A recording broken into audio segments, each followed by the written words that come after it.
সামান্য যৌতুকের টাকার জন্য আমার বোনকে অমানুষের মতো মারছে তোমার ভাই।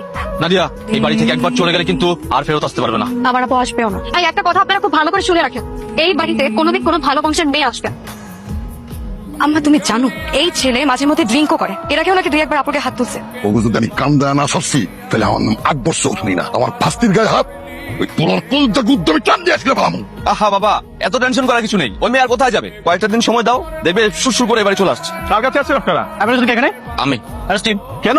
ওনার বিরুদ্ধে নারী ও শিশু নির্যাতন আইনে মামলা হয়েছে। তোমার ভাই লিটারালি আমার বোনকে ফোন দিয়ে হুমকি দেয়, এরকম লোকের জেলে যাওয়া উচিত।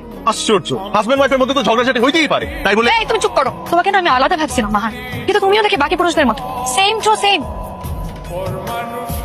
আমরা অনেক চেষ্টা করলাম আয়মানের জামিনের জন্য, কিছুতেই কিছু হলো না। একদম কোনো টেনশন করবেন না, আইমানকে আমি জেল থেকে বের করে আনবো। আদিয়ার সাথে তোমার কথা হয়? না, ওর সাথে আমার ব্রেকআপ হয়ে গেছে। তুমি মন খারাপ করে থেকো না, আমি আছি তোমার সাথে। আমি তোমাকে ছেড়ে কখনো কোথাও যাব না। চলো না আমরা কোথা থেকে ঘুরে আসি। ট্রাস্ট মি আহান, তোমার অনেক ভালো লাগবে। আহান নাও, আমি খাবো না। তোমার ভালো লাগবে, ট্রাস্ট মি। না প্লিজ, আমি এগুলো খাই না প্লিজ। একবার খাও, আমি বলছি তোমার ভালো লাগবে। তুমি আমার সাথে এমন কেন করলো আহান? তুমি আমার সাথে এরকম করতে পারলো আহান? তুমি যা করেছো এটা কিন্তু একটা ক্রাইম, এবং আমরা চাইলে মামলা মোকদ্দমা সব করতে পারি।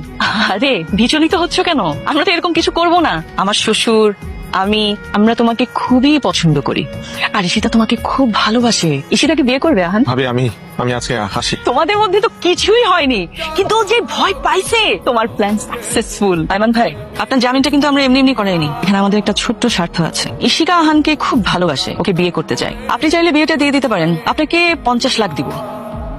রাজি? তাহলে আমি রাজি।